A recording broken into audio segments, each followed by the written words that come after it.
A short documentary was made on the great basketball player, Uncle Drew, who used to play in the Rucker Classic. Many famous players like Steve Nash, Joe Hammond, and Dikembe Mutombo talk about what a good player Uncle Drew was. Jerry West even says that because of his talent, Uncle Drew deserved to be the NBA logo instead of him. Uncle Drew and his childhood friends took the top spot in the first Rucker Classic in 1968. However, it was not long before everything came crashing down. The rumor was that he slept with the girlfriend of one of his teammates the night before the finals. Because of the incident, he couldn't do well in the finals. After the game, Uncle Drew mysteriously disappeared, and has been missing from the game ever since. In the present, a basketball coach named Dax is building up a team, in hopes of winning the Rucker Classic. There are many good players in their team, but they all depend on the star player Casper. Dax has high expectations from Casper, and does everything he can to keep him satisfied. While they are practicing one day, Dax's childhood enemy Mookie comes to the court, and makes fun of him for thinking about winning. He has won 7 out of 9 Rucker championships, and never fails to mention this to Dax whenever they meet.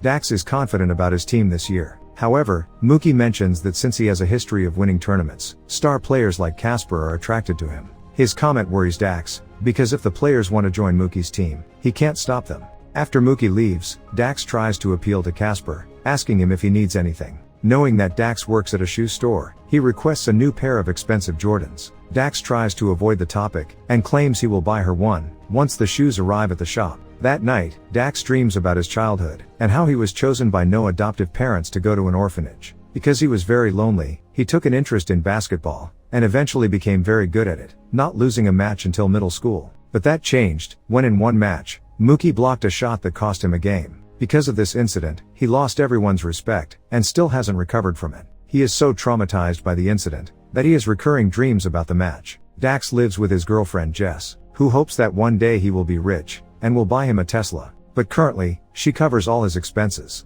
That day, Casper and his friends come to the shoe store, where Dax works, hoping that he would buy them shoes as promised, to prevent them from going to Mookie. Dax agrees to give them all a pair, even though it cost him nearly $1,000. Dax's card gets declined, so Jess has to help him pay for it. The next day, he happily goes to the court to deliver the team's jerseys. Much to her surprise, Casper, along with the rest of the team, decided to join Mookie's team, and cheated on her. Seeing this, Dax angry and asked for the shoes, but he refused to return them. The next day, the video of him trying to snatch shoes from the players went viral. Embarrassed by this incident, Jess breaks up with him, and throws him out of the house. Dax is left with a garbage bag full of his clothes and no place to go. While still homeless, he visits several basketball courts around New York, and tries to recruit talented players for his team. However, since he doesn't get any wins, no one wants to play for him. On one such court, he overhears an elderly man commenting about a young player's poor way of playing. The players overhear his comments, and challenge him to a match.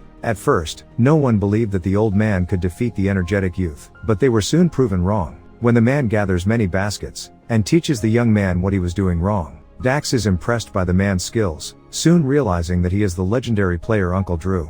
The man is about to leave, when Dax asks him to join his team. Uncle Drew is skeptical at first, but agrees to join his team if he can bring his boys too, so he is determined to get his old team together, to win the competition this time. After that, the two then get into Uncle Drew's van, and begin a road trip to DC to find the people. On the way, they begin to fight when Uncle Drew chooses to play old jazz music instead of hip-hop. The next morning, they stop in front of a church, because one of the players is named Preacher. Having changed his career path to an actual preacher, they caught him baptizing an infant, handling the baby like a basketball. Dax calls him out for his carelessness, and because of this, he is baptized in the child's place. Uncle Drew then tells the preacher that he is trying to get the team back together. The preacher is overjoyed to be reunited, but his wife, Betty Lou, is upset. He refused to play. Dax and Drew almost leave, until Preacher gets into Drew's van with them. They quickly drive away, but Betty Lou gets wind of this, and pursues them in her van. She almost catches them, before Uncle Drew runs a red light, and escapes. After a while, people stop at a gas station to freshen up. Dax asked him why he stopped playing in 1968, but did not receive an answer. The preacher asked Uncle Drew if there was a problem between him and his partner. "Big fella, it has been settled." Drew dismissed their concerns, saying that the game of basketball would solve all the problems. After that, they go to an arcade, where another old friend Light is playing e-basketball. Light has poor eyesight and misses every shot he takes. It is clear to Dax that they can never win a game with such players, but Uncle Drew has only agreed to play with his team. Light immediately agrees to join them, even though he can barely see their faces. For their other member, whose name is Boots, they go to a nearby retirement home, and discover that he has catatonic schizophrenia, and has not been able to walk in years. Dax can't believe it, when Uncle Drew insists that they bring Boots to the game as well. Boots' caretaker is his granddaughter Maya, who has to come with them to make sure they're okay. The last guy on their team is also the guy, who has problems with Uncle Drew, named Big Fella. He did not speak to Uncle Drew for several years after the team broke up, and now works as the sensei of a karate dojo. When Uncle Drew first got to the Big Fella, he was punched in the face. Big Fella still doesn't want to do anything, including Drew. But for the other people, he agreed to join the team. After the team assembles, they head back to Harlem. On the way, they are pursued by the preacher's wife, Betty Lou, but they lose her in a car chase. Stopping for a break, Dax sees that he has no money for gas. He sees a team of girl basketball players, and places a bet of $100. Let's see whose team wins. To his dismay, the group of old men and his team are shamefully beaten by the girls. During halftime, Dax tells Drew and his friends that he wants them to be good, because he has no money left. The team still loses, but Uncle Drew and the guys pool their money together to pay off Dax's bet. When they reach Harlem, the guys go to the basketball court, where they practice during the day. Drew has brought gifts for everyone on the team that he believes will help them. He has a pair of glasses for Light, so that he can see clearly. For Boots, he has his favorite pair of Converse, using those shoes to finally be able to stand. As for the preacher, he gets a cross necklace, and at the end, he hands his first children's tournament trophy to the Big Fella. Although he crushes the trophy with his feet, still has not forgiven Draw for what he did years ago. Meanwhile, Dax goes to Jess's house, where he sees that she has moved on from him, and is now dating his rival Mookie. He returns to the game, determined not to regret it. In the first game of the tournament, they play well for the first few minutes, but due to an unresolved conflict between Big Fella and Uncle Drew, they lose the match. After the game, the two visit the grave of Big Fella's wife Jennifer, and finally talk about their problems, discovering that in the old days, Drew slept with Jennifer, knowing that Big Fella loved her. Used to do. He never apologized for this, so the matter has haunted Big Fella ever since. Drew admitted that he too had fallen in love with Jennifer, but that night was clearly a mistake. Eventually he apologizes, and Big Fella forgives him. Following the agreement, the team wins all games played. They go to a nightclub and celebrate the victory, but the youth laugh at them. To prove their youth, they win a dance-off against them. A short while later, Boots' granddaughter Maya is about to kiss Dax, but he gets nervous and holds back. The elders watch him from a distance, and ask him to take a chance occasionally.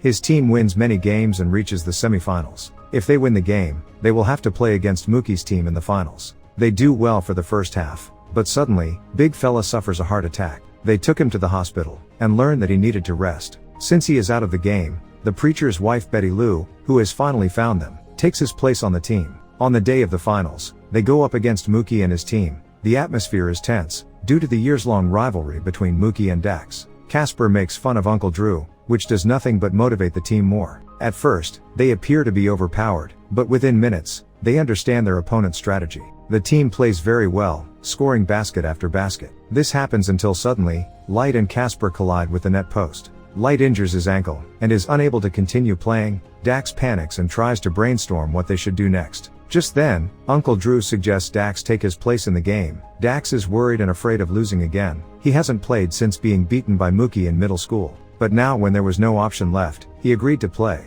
Mookie also steps in for Casper, which makes it more difficult for Dax. Meanwhile, Maya and Jess get into a little argument. The game begins, and Mookie scores his first basket just seconds in, with only 8 seconds left on the clock, giving Dax a chance to score the winning basket. However, he has flashes of the last game he played, and asks for a timeout. After some encouragement from the team, Dax restarts the game with new motivation, managing to make the game-winning shot, and ultimately defeat Mookie. The crowd cheers and applauds him. Mookie speaks to him with a respect he had never given him before. A few moments later, Dax kisses Maya. After the win, the team visits Big Fella in the hospital, and Dax uses the prize money to pay his hospital bills. In the final scene, everyone watches the news report on ESPN hailing Dax as a hero. And the film ends here.